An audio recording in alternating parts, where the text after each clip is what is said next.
Mi exesposo multimillonario eligió sentarse justo al lado de mí en un vuelo solo para burlarse de mí. Pero cuando aterrizamos, 3 niños pequeños bajaron de un Bentley, corrieron directo a mis brazos y me llamaron mamá. Dijo que me veía cansada. Lo estaba, pero no por las razones que él pensaba. Se deslizó en el asiento a mi lado como si fuera el dueño del pasillo, lo cual, conociendo a Blake, probablemente había considerado comprar, y me dedicó esa sonrisa, esa que solía pensar que era encantadora, la que solía hacerme sentir como la mujer más afortunada en cualquier habitación. Ahora hacía que algo frío y duro se asentara en mi estómago, de la misma manera que una llave gira en una cerradura que habías olvidado que tenías. Emma, dijo, como si la palabra fuera un regalo. Te ves cansada. Blake, dije. Eso fue todo lo que le di. No fue suficiente. Nunca era suficiente con Blake. Continuó. Los comentarios sobre Lincoln Park, la puñalada sobre mis gastos legales, la crueldad casual vestida de preocupación. Su colega estaba sentado una fila atrás, lo suficientemente cerca como para escuchar, y Blake habló exactamente al volumen necesario para asegurarse de ello. Pidió un chardonnay a la asistente de vuelo y solicitó del bueno, con la confianza específica de un hombre al que nunca en la vida le han dicho que no hay de uno bueno. 2 años después del divorcio, y seguía actuando para una audiencia. Me quedé sentada con las manos cruzadas en el regazo, y no dije nada. Me había vuelto muy buena en el nada. Lo que Blake no sabía, lo que nadie en ese avión sabía, era que yo había pasado los últimos 5 años construyendo el secreto más importante de mi vida, no por malicia, ni siquiera por estrategia. Al menos no al principio, por supervivencia. Necesito regresar en el tiempo. Tienes que entender el antes, o nada del después tendrá sentido. Conocí a Blake Harrington cuando tenía 26 años y trabajaba como abogada junior de contratos en Fenwick and Harlow en Chicago. Él tenía 34, ya dirigía su tercera empresa, ya estaba en la portada de una revista y aparecía en los perfiles de otras 3. Era el tipo de hombre que te hacía sentir que la habitación se inclinaba ligeramente hacia él cuando entraba. Salimos durante 8 meses. Nos casamos a los 9. Mirando hacia atrás, la velocidad en sí misma era una advertencia. Pero cuando alguien como Blake vuelca toda la fuerza de su atención en ti, tus instintos se silencian. Confundes el ruido de ser elegida con el sonido de algo real. La pelea por el acuerdo prenupcial a la que él hizo referencia en el avión fue la primera grieta real. Su equipo legal había redactado algo que me habría dejado con menos de lo que traía al entrar. No porque él necesitara la protección, sino porque necesitaba ver si yo me resistiría. Me resistí. Me costó $60,000 en honorarios y 4 meses de negociación. Y al final nos encontramos en un punto medio. Actuó como si fuera un acto de gracia. Archivé eso también. Estuvimos casados 3 años. Años buenos, en su mayoría. O lo que ahora entiendo que eran años adyacentes a lo bueno. Años que parecían saludables desde fuera porque Blake era muy hábil manteniendo las apariencias y yo era muy hábil adaptándome a lo que se requería de mí. Para entonces, yo había pasado de abogada junior a asesora interna de una de sus filiales, lo que suena como un ascenso. Y tal vez lo fue. Y lo que también significaba que mi identidad profesional estaba ahora envuelta en su imperio de maneras en las que no me daba cuenta del todo en ese momento. El matrimonio no terminó con una escena dramática. Eso fue casi lo peor. Terminó con una conversación en su estudio un martes por la tarde. Blake se sentó frente a mí en su sillón de lectura, el de cuero caro, en el que solo se sentaba cuando ya había tomado una decisión, y me dijo que ya tenía los papeles listos y que sería más limpio si yo aceptaba no disputar la división de bienes más allá de lo que ya habíamos negociado. Le pregunté si había alguien más. Dijo, de eso no se trata esto, lo cual no era una respuesta. El divorcio se finalizó 7 meses después. Para entonces yo ya había confirmado lo que sospechaba. Su asistente ejecutiva, Marisa Chen, había estado con él durante al menos por 2 años, tal vez más. Era eficiente, brillante y completamente despiadada, y había dejado claro, en los meses previos al divorcio, que su lealtad a Blake era total, y que cualquiera que se interpusiera entre él y su siguiente capítulo era un problema que debía manejarse. Yo era un problema que debía manejarse. Lo que nadie logró prever fue el hecho de que yo ya tenía 6 semanas de embarazo cuando Blake presentó la demanda. Me enteré un jueves por la mañana de enero, en el baño del apartamento que había estado alquilando, mientras se resolvían los procedimientos legales. Una prueba, luego 2 más, porque eso es lo que haces. Me senté en el suelo de baldosas frías durante mucho tiempo. No recuerdo cuánto tiempo. Mi primer pensamiento no fue sobre Blake. Mi primer pensamiento fue, tengo que decírselo. Mi segundo pensamiento, que llegó unos 30 segundos después, fue, ¿cómo? Su número personal había sido cambiado. Me enteré de eso cuando mi llamada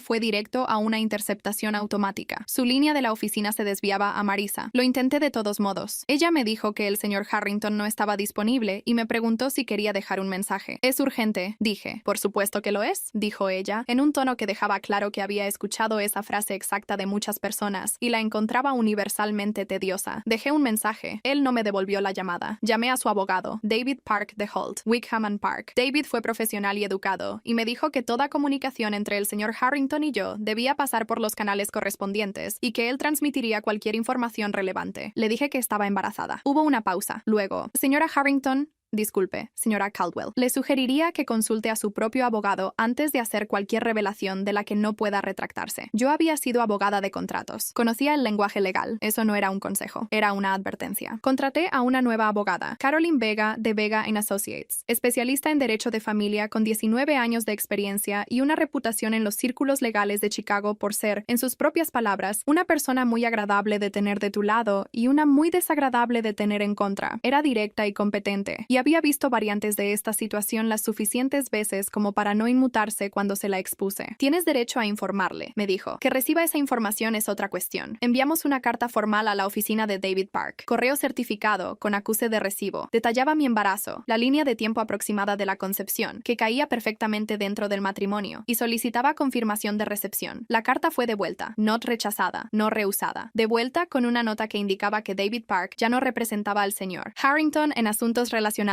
con sus asuntos personales, y que debía ponerme en contacto con su nueva representación. Su nueva representación era un bufete llamado Scolari & West. Había oído hablar de ellos. La mayoría de los abogados de Chicago habían oído hablar de ellos. Manejaban a personas de alto patrimonio neto, y su especialidad era hacer desaparecer los problemas antes de que se volvieran costosos. Llamé. Hablé con un asistente legal que tomó mis datos, y me dijo que recibiría una llamada de vuelta dentro de los siguientes 3 días hábiles. Eso fue en febrero. Para marzo, no había recibido ninguna llamada de vuelta. Tenía 11 semanas de embarazo. Sentía náuseas la mayor parte del tiempo y luchaba contra el equipo legal de mi antiguo trabajo por una cláusula de no competencia que me impedía ejercer en mi antigua área de especialidad. Me estaba quedando sin dinero más rápido de lo que había planeado, así que fui a la oficina. Blake había consolidado sus participaciones bajo un único paraguas corporativo, Harrington Capital Group, piso 23 de la Torre Whitmore en North Walker. Conocía el edificio. Había asistido a eventos allí. Me vestí profesionalmente. Subí en el ascensor y le dije a la recepcionista que necesitaba hablar con Blake Harrington sobre un asunto personal de gran urgencia. La recepcionista, un joven que parecía genuinamente arrepentido, me dijo que el señor Harrington no estaba disponible y me preguntó si quería programar una reunión a través de su asistente. Pedí hablar con su asistente. Marisa apareció en el vestíbulo 3 minutos después. Estaba impecablemente vestida y completamente serena, y me miró con una expresión que no era del todo desprecio ni del todo lástima, y que de alguna manera era ambas cosas. Emma, dijo, esto no es apropiado. Estoy embarazada, dije. Su rostro no cambió, ni un solo parpadeo, lo cual me dijo todo lo que necesitaba saber sobre cuánto sabía ella ya. Deberías hacer que tu abogado se comunique a través de los canales correctos, dijo. Este no es el lugar. He intentado los canales correctos. Las cartas están siendo devueltas. Las llamadas no son devueltas. Estoy aquí en persona diciéndote que llevo al hijo de Blake y necesito hablar con él. Me miró durante un largo momento. Luego, le haré saber que pasaste por aquí. Dio media vuelta y volvió a cruzar la puerta de seguridad. Me quedé en el vestíbulo el tiempo suficiente como para que la recepcionista me preguntara si estaba bien. Regresé 2 veces más. La segunda vez pasé de la recepcionista antes de que un hombre con traje oscuro, identificado más tarde en un registro de seguridad como el jefe de seguridad física de Harrington Capital Group, un hombre llamado Todd Reeve, me interceptara cerca del grupo de ascensores. Fue educado, fue firme. Me dijo que si regresaba a las instalaciones estaría sujeta a una denuncia por allanamiento de morada, que el señor Harrington había solicitado que no hubiera contactos sin previo aviso, y que cualquier comunicación debía pasar por el asesor legal. Estaba a 8 semanas de dar a luz a trillizos, que aún no sabía que eran trillizos. Parada en el vestíbulo de un ascensor, siendo escoltada a la acera por un profesional de seguridad mientras el padre de mis hijos se sentaba 23 pisos más arriba, aislado de la realidad por un muro de dinero y la eficiencia de otras personas. No lloré hasta que estuve en el taxi. Luego lloré durante mucho tiempo. Mi obstetra ginecóloga era la doctora Patricia Okoye, especialista en medicina materno-fetal en el Northwestern Memorial, con 22 años de experiencia y una manera de ser tan tranquila que bordeaba lo sobrenatural. Entregó el diagnóstico de trillizos en la semana 16 con el mismo tono mesurado que usaba para todo, lo cual era tanto reconfortante como irreal, dado que la información que estaba transmitiendo era que estaba haciendo crecer a 3 seres humanos simultáneamente y actualmente no tenía ingresos. No tenía pareja y tenía una cláusula de no competencia consumiendo mis ahorros. 3, dije. 3, confirmó. 2 niños y una niña, aunque lo confirmaremos en la próxima ecografía. 3 niños, corrigió, en la semana 20. Marcadores idénticos en 2 de ellos, fraterno en el tercero. Fui a casa y me senté con eso por un tiempo. Mi madre vino desde Indianápolis. Mi hermana Diane condujo desde Cincinnati. Entonces, no dijeron las cosas que temía que dijeron las cosas que realmente necesitaba escuchar, que eran en su mayoría prácticas y logísticas y puntuadas con el humor negro específico que es un mecanismo de supervivencia de la familia Caldwell. 3 a la vez, dijo Diane, de pie en mi cocina. Va a perder la cabeza cuando se entere. Primero tiene que enterarse, dije. ¿Sigues intentándolo? Tenía la última carta de Caroline sobre la mesa. Scolari y West habían respondido finalmente con un documento que solo puedo describir como una negación preventiva agresiva. Una carta de 4 páginas que argumentaba que cualquier reclamo de paternidad requeriría una verificación de ADN y que el señor Harrington no haría ninguna admisión ni arreglo antes de dicha verificación y que estaban preparados para impugnar cualquier reclamo realizado sin la documentación adecuada. Me están retando a demandar, dije. Diane miró la carta. Entonces demanda. No tengo el dinero para esa pelea en este momento. No con 3 niños en camino. Se quedó callada por un momento. Entonces, ¿qué haces? Sobrevivir, dije, y documentar todo, y esperar. Los niños nacieron en agosto. Oliver primero, 7 minutos por delante de los demás. Una brecha que nunca les ha dejado olvidar. Luego Ethan, ruidoso desde el primer segundo. El tipo de recién nacido que parece llegar ya irritado con la situación. Luego Noah, pequeño, silencioso y observador, con sus ojos oscuros abiertos y mirándome antes de que la mayoría de los bebés alcancen siquiera a ubicarse. Oliver, Ethan, Noah, tenían los ojos de su padre, los 3, de inmediato e inconfundiblemente. Ojos oscuros, pómulos altos, esa cierta cualidad de atención enfocada incluso en sus rostros más pequeños. Mi madre lo dijo dentro de la primera hora. Diane lo dijo al día siguiente. La doctora Okoye lo anotó clínicamente, lo cual no era su trabajo, pero era difícil de evitar. Yo no dije nada. Contraté a una enfermera nocturna para los primeros 3 meses. La única decisión financiera que tomé sin culpa, porque estaba sola, y eran 3 de ellos. Y yo también estaba reconstruyendo silenciosamente mi carrera desde cero. La cláusula de no competencia tenía una ventana de 2 años. Encontré un pequeño bufete boutique, Reese & Carver, planificación patrimonial y sucesiones, que necesitaba un consultor de contratos en un área lo suficientemente adyacente como para superar el lenguaje. No era litigio, no era la carrera que había construido, pero mantenía las luces encendidas, mantenía mi mente aguda y me daba un lugar donde estar que no fuera dentro de mi propia cabeza. Documenté todo. Caroline lo había aconsejado. Cada intento de contactar a la oficina de Blake fue registrado. Fechas, horas, el nombre de la persona con la que hablé. El resultado. Tenía una carpeta, papel real, archivada en una caja ignífuga debajo de mi cama, que contenía las cartas certificadas originales, los sobres devueltos, el informe de incidentes de seguridad de mi segunda visita a Harrington Capital. Todd Reeve había presentado un informe. Yo había solicitado por la ley de acceso a la información el registro de visitantes del edificio y lo había cotejado. Y una cronología de cada intento de comunicación que se remontaba al día en que me enteré de que estaba embarazada. 23 intentos documentados a lo largo de 14 meses. 23. Para cuando los niños cumplieron 1 año, había dejado de intentar comunicarme con Blake directamente, no porque me hubiera rendido, de que estaba embarazada. 23 intentos documentados a lo largo de 14 meses. 23. Para cuando los niños cumplieron 1 año, había dejado de intentar comunicarme con Blake directamente, no porque me hubiera rendido, sino porque Caroline me había aconsejado esperar hasta tener los recursos para perseguir esto adecuadamente, lo que significaba esperar hasta ser lo suficientemente estable financieramente como para que la pelea no me rompiera, y hasta tener suficiente documentación como para que nadie pudiera argumentar que no lo había intentado. Estaba construyendo un caso de la misma manera que solía construir contratos, metódicamente, con cada punto de salida cubierto. La cláusula de no competencia expiró cuando los niños tenían 14 meses. Volví a los litigios a los 60 días. Me uní a Harlow & Stein, un bufete de tamaño mediano con una sólida división de derecho de familia y reputación de asumir casos complicados. Me contrataron como asociada senior, un ligero paso hacia abajo de donde estaba antes del matrimonio, un paso hacia abajo lo suficiente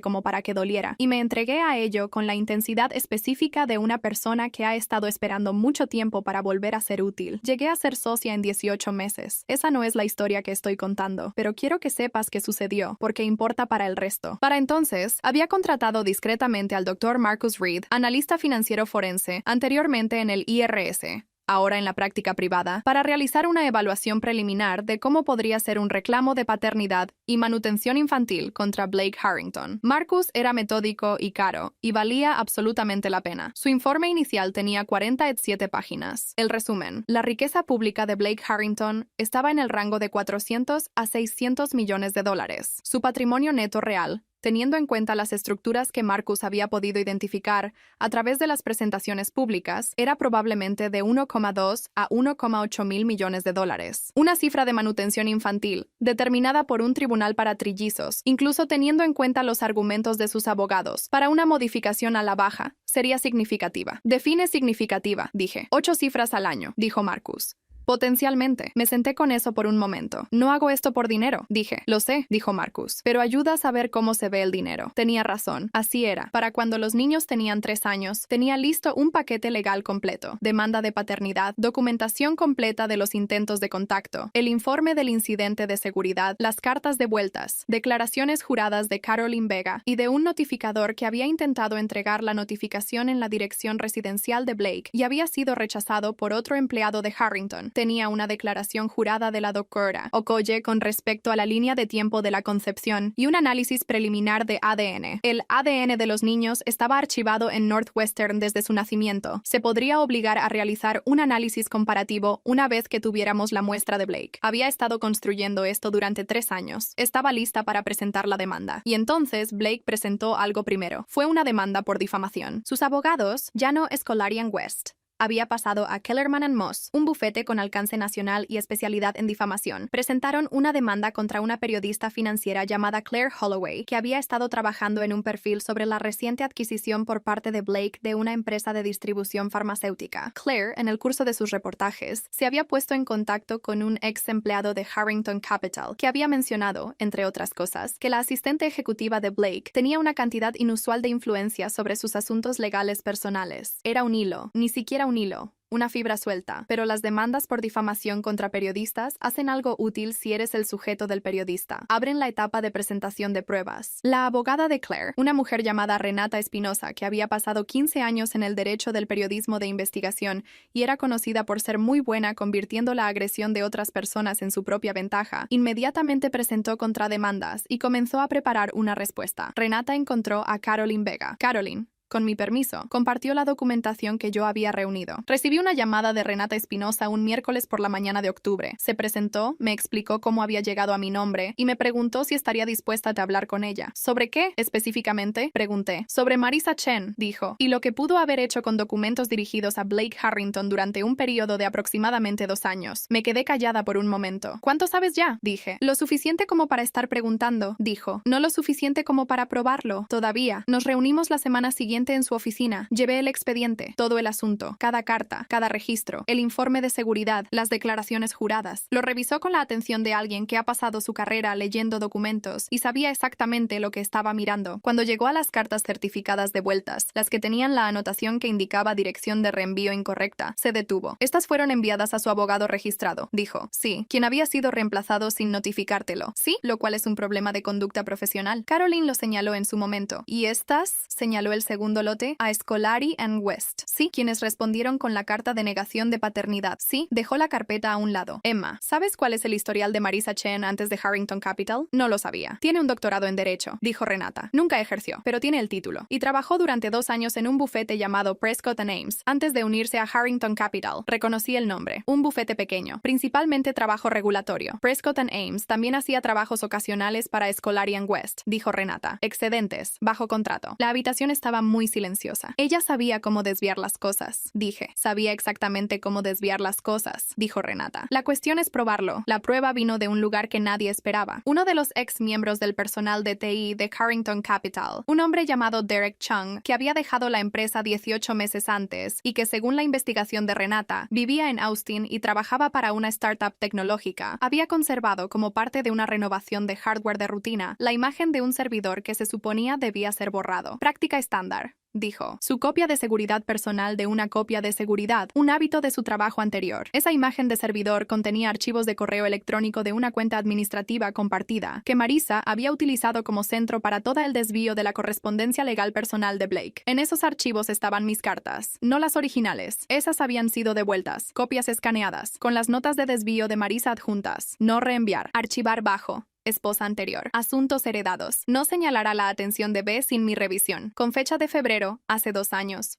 con fecha de marzo, abril, agosto, con una nota que decía: esta menciona un hospital, aún así no reenviar, monitorear. Ella lo había visto todo. Había tomado una decisión, en nombre de Blake, sin su conocimiento, sobre información que habría cambiado todo el rumbo de los últimos 5 años. Si lo había hecho para protegerlo, para protegerse a sí misma o simplemente porque creía que sabía más, no lo sé. He pensado en ello. Tengo varias teorías. Nunca he llegado a una respuesta satisfactoria y casi he dejado de intentarlo. Lo que sé es esto: Derek Chung entregó la imagen del servidor a Renata Espinosa, quien se la entregó a su coasesor en el asunto de la difamación, quien rápidamente la presentó como prueba F en una revelación que también nombraba a Marisa Chen como testigo material de la obstrucción de notificaciones legales legítimas. La demanda por difamación se derrumbó de la noche a la mañana. Marisa Chen fue puesta en licencia administrativa de Harrington Capital a la mañana siguiente. Los abogados de Blake le enviaron una carta a Caroline al día siguiente, una carta muy diferente a las que habíamos recibido antes, profesional, mesurada, solicitando una conversación. La leí sentada a la mesa de mi cocina a las 6 de la mañana mientras los niños desayunaban y discutían sobre a quién le tocaba elegir el programa de televisión. Oliver quiso un documental de naturaleza. Ethan quería algo con explosiones. Noah no decía nada, pero había colocado silenciosamente el control remoto más cerca de él. Dejé la carta. Tenía un vuelo a Chicago en 4 días para la resolución de un caso. No había pensado mucho en ello. Pensé en ello ahora. El vuelo estaba lleno. Tenía un asiento de pasillo, a mitad de la cabina, y estaba revisando notas en mi tableta cuando sentí que el asiento a mi lado se movía y levanté la vista. Blake se veía igual, un poco más de plata en las sienes, la misma cualidad de presencia, la gravedad específica de un hombre que nunca ha tenido que esperar por nada. Se sentó, empezó a hablar, lo dejé, no porque tuviera miedo, no porque fuera pasiva, porque había aprendido, en los últimos 5 años, que el silencio no era la ausencia de poder, el silencio era donde lo almacenabas. Dijo que me veía cansada, hizo el comentario de Lincoln Park, pidió el Chardonnay. Me senté con las manos en el regazo, no dije nada y pensé en la imagen de un servidor en Austin, en una mujer llamada Renata Espinosa, en 47 páginas de Marcus Reed y en 3 niños que estaban actualmente, en ese preciso momento, aproximadamente a 40,000 pies por debajo de nosotros en la parte trasera de un Bentley que pertenecía a una amiga de la familia que se había ofrecido a recogerlos de la escuela. Pensé en Oliver, que a los 5 años ya leía al nivel de un niño de segundo grado y recientemente me había informado,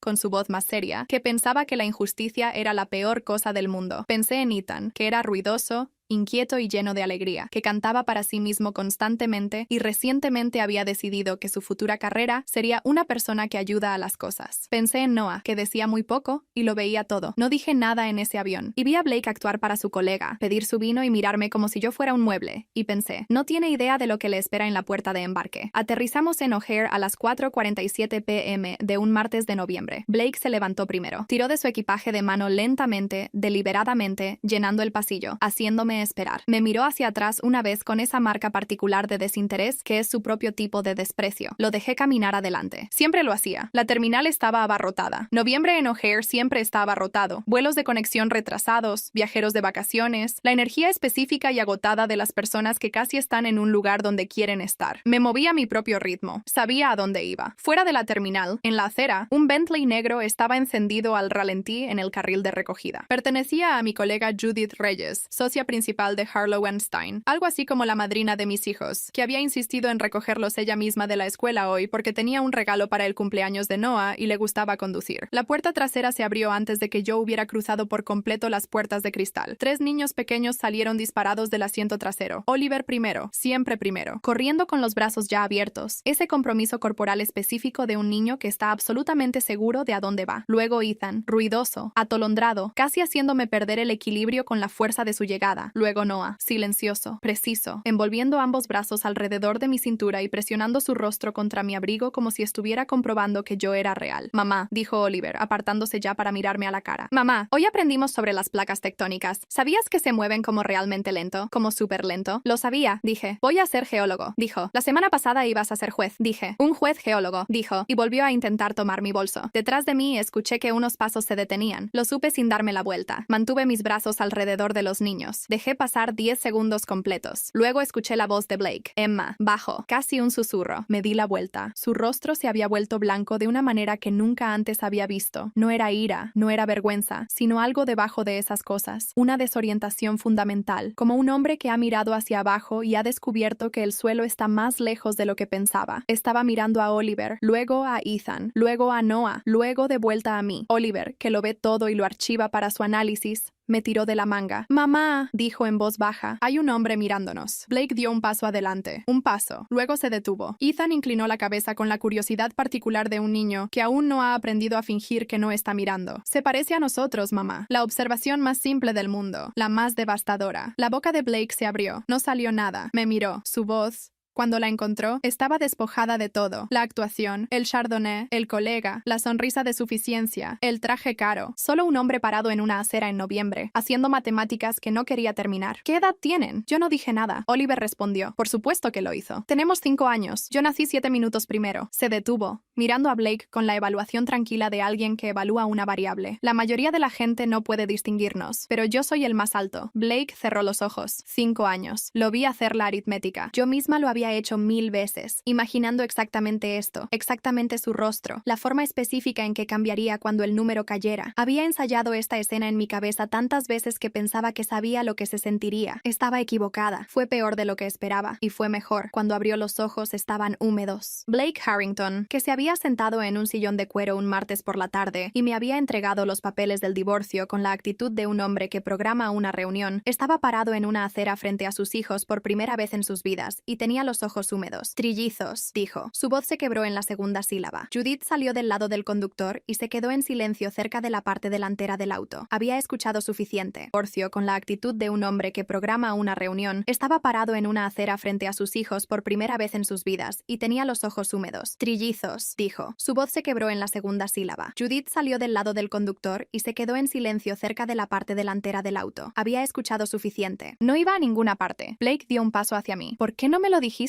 Y ahí estaba. Había estado esperando esa pregunta durante 5 años. Había pensado en cómo la respondería. ¿Qué diría? Si gritaría, si lloraría, si le entregaría un expediente y dejaría que los documentos hablaran. No hice ninguna de esas cosas. Lo intenté, dije. Eso no. 23 veces, dije. Puedo darte las fechas, los nombres de cada persona con la que hablé, las cartas que fueron devueltas. El informe de seguridad de cuando Todd Reeve me escoltó a la acera mientras tenía 8 semanas de embarazo. Mantuve mi voz nivelada, plana, la voz que usaba en las declaraciones juradas. Marisa lo vio todo. Decidió que no necesitabas saberlo. Hizo que tu correspondencia legal se desviara a través de una cuenta administrativa compartida y marcó cualquier cosa que me mencionara para su propia revisión. Hice una pausa. Tus abogados tienen la imagen del servidor. Prueba F. La han visto. Blake se había quedado completamente inmóvil. Ese nombre le afectó. Siempre lo había hecho. Estabas en Singapur, dije. La primera vez que vino a tu oficina tenía 6 semanas y estaba aterrorizada. La segunda vez traje una carta de mi obstetra. La tercera vez tenía 8 semanas de embarazo y estaba temblando. Y tu jefe de seguridad me escoltó a la acera y me dijo que no regresara. Dejé que eso cayera. Ella estuvo allí para todo, Blake. Sabía exactamente lo que estaba haciendo. Yo no sabía eso. Las palabras salieron crudas, sin pulir, no expresadas como abogado. Sé que no lo sabías, dije. Ese era el punto. Extendió la mano hacia mi brazo. Ethan se colocó directamente frente a él. 5 años de edad, apenas llegando al codo de Blake, de pie con ambos pies plantados y la barbilla en alto. No toques a mi mamá. Blake se congeló. Miró hacia abajo a este niño, su niño, que se había plantado entre su padre y su madre sin dudarlo, sin conocer la historia, sin entender nada de ella, operando enteramente por instinto y amor. Bajó lentamente la mano. Oliver había estado callado todo este tiempo, observando, procesando, archivando. Miró a Blake de la forma en que miraba las cosas que requerían evaluación, sin juzgar todavía, reuniendo información. Luego me miró a mí. ¿Él es nuestro papá?, preguntó. Me arrodillé. El frío del pavimento de noviembre traspasó mi abrigo. Miré a mi hijo. Oliver, 7 minutos, juez geólogo, el que llegó primero y ha estado liderando desde entonces, y le puse la mano en la mejilla. Hay cosas de las que tenemos que hablar, mi amor, pero no aquí. Mamá, sus ojos no se movieron de los míos. ¿Lo es? Le toqué la mejilla. Sí, la palabra cayó en el aire entre nosotros como una piedra en agua quieta, y sentí que la onda expansiva se movía hacia afuera. Sentí que los alcanzaba a los 3. Sentí que alcanzaba a Blake. Sentí que alcanzaba a Judith, que esperaba en silencio junto al auto. Sentí que alcanzaba a toda la concurrida acera de noviembre con sus taxis y su equipaje, y su impulso ordinario de martes que no tenía idea de lo que estaba albergando. Oliver puso de pie, se dio la vuelta y miró a Blake por primera vez. Realmente lo miró. No una mirada pasajera, no una observación curiosa, sino todo el peso de un niño de 5 años que ha estado pensando en esta pregunta toda su vida sin saber que era una pregunta, y que acaba de recibir una respuesta. El rostro de Blake se desmoronó. Todo ello, la actuación,